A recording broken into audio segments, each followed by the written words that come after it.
नमस्कार, मी प्रज्ञा आणि तुम्ही पाहताय न्यूज अनकट। सांस्कृतिक आणि शैक्षणिक ओळख असलेल्या पुण्याला सध्या गुन्हेगारीने वेढलंय आणि गुन्हेगारी क्षेत्रामध्ये सध्या चर्चेत असलेले नाव म्हणजे निलेश घायवळ। सध्या निलेश घायवळ फरार आहे, तरीही त्याच्या भावाला शस्त्र परवाने दिले गेलेत आणि त्यामुळे या प्रकरणाचा संदर्भ थेट राजकीय नेत्यांशी जोडला गेलाय। दंगेकरांनी चंद्रकांत पाटलांवर देखील आरोप केलेत। आता या सगळ्या प्रकरणावर पुण्याचे पालकमंत्री आणि उपमुख्यमंत्री अजित पवार काय म्हणतायत पाहूयात।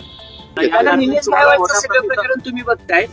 निलेश घायवळचा पासपोर्ट, त्यानंतर त्याच्या घरावर छापेमारी झाली, त्याच्या भावाला परवाना योगेश कदमांनी दिला असं समोर आलं। त्या सगळ्यावर पालकमंत्री म्हणून तुम्ही काय ऍक्शन? यामध्ये मी स्वतः सीपींना सांगितलेलं आहे की कोण कुठल्या गटाचं तटाचं पक्षाचं कुणाचा जवळचा कार्यकर्ता लांबचा कार्यकर्ता कुणाबरोबर फोटो आहेत नाहीत हे असलं काही बघू नका। जर तिथं चूक असेल, जर कुणी कायदा हातात घेण्याचा प्रयत्न करत असेल, नियमाला पायमल्लीला लावण्याचा प्रयत्न करत असेल तर त्याच्यावर ऍक्शन घ्या।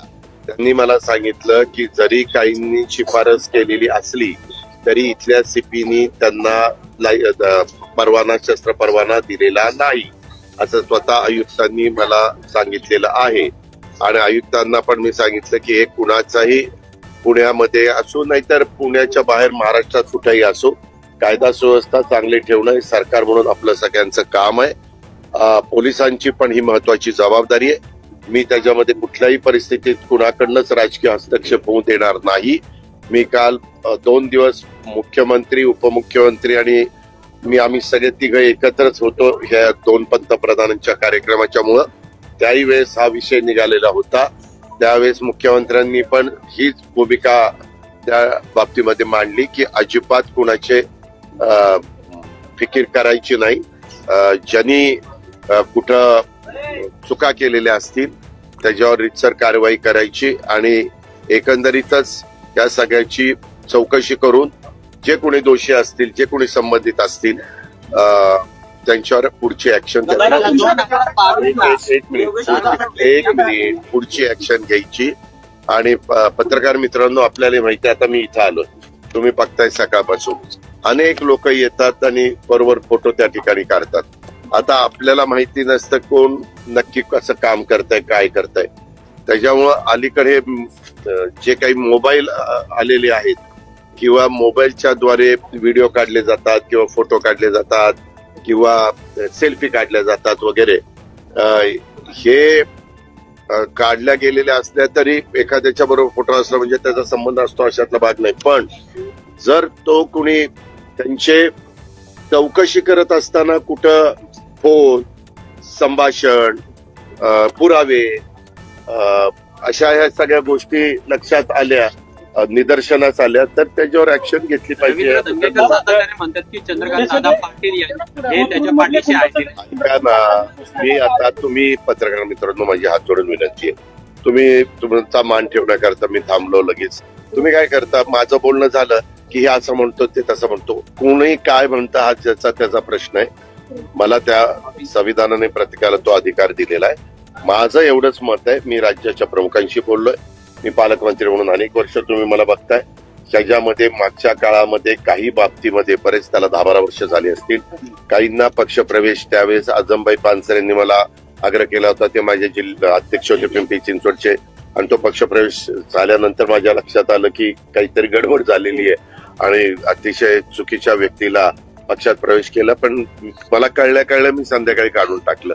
त्याच्यामुळे माझा तुम्हाला प्रत्येकाला स्वभाव माहिती आहे, मी जाहीर भाषणात पण बोलतो, माझ्या कार्यकर्त्यांच्या मेळाव्यात पण बोलतो आणि जेव्हा आम्ही एकत्र सहकारी बसतो तेव्हाही मी सांगतो बाबांनो, मी तुमच्याकरता माझं सर्वस्व पणाला लावील। तुमच्यावर अन्याय झाला तर, तुम्हाला जर कुणी जाणीवपूर्वक त्रास देण्याचा प्रयत्न केला तर, पण तुम्ही जर त्याच्यामध्ये कुठंतरी तुमचे हात त्याच्यामध्ये हे झालेले असतील, खराब झालेले असतील तर त्याला काही पाठीशी घालायला आम्ही मोकळे नाहीत आणि आमच्याकडे ते होणार।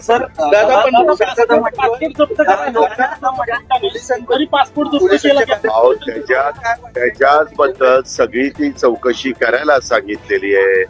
कुणी पासपोर्ट दिला, काय दिला, कुणाची शिफारस होती, काय होती, ह्याचा तर शस्त्र परवाना तर दिला नाही असं स्वतः सीपींचं म्हणणं आहे. योगेश कदमांनी दिला असं बोललं जातं. अहो एक मिनिट तसं नाही, त्यांनी शिफारस केली परंतु सीपीनी दिला नाही असं सीपीचं म्हणणं आहे. असं काय करताय? मला स्वतः सीपी म्हणाले दादा शिफारस केली पण त्यावर 2 नेत्यांच्या दबाव होता असेल. पण चौकशी होईल ना बाबा. दबाव कुणाचा होता? उद्याच्याला कुणी त्या ठिकाणी येतं आणि आपण त्यांना काही करतो, परंतु जरी कुणी शिफारस केलेली असली तर पोलिसांचं शेवटी काम आहे त्याची नीटपणे शहानिशा करणं आणि त्याला शस्त्र परवाना देण्याच्या योग्यतेचा तो आहे का, त्याचं मागचं जे काही पोलीस रेकॉर्ड आहे ते व्यवस्थित आहे का हे बघणं आणि त्याच्यातनं कुणी जर त्यांना सांगितलं असेल तर त्यांनी त्यांच्या निदर्शनास आणून दिलं पाहिजे. आता मी 35 वर्ष राजकीय जीवनात काम करतो, अनेक डिपार्टमेंट सांभाळतोय, तुम्ही पण बघितलेलं आहे, परंतु एखाद्या गोष्टीला मी रिमार्क मारला आणि सांगितलं आणि त्याच्यातनं परत फाईलला सचिवाकडे जाते किंवा संबंधित डिपार्टमेंटकडे जाते, त्यावेळेस त्यांनी लक्षात आणून द्यायचं असतं की तुम्ही हे सांगताय परंतु वस्तुस्थिती ही आहे. आणि त्यांनी सांगून देखील आम्ही म्हणलं नाही वस्तुस्थिती आहे तरी देखील आपल्याला करायचं, तर तो 100% दोषी आहे.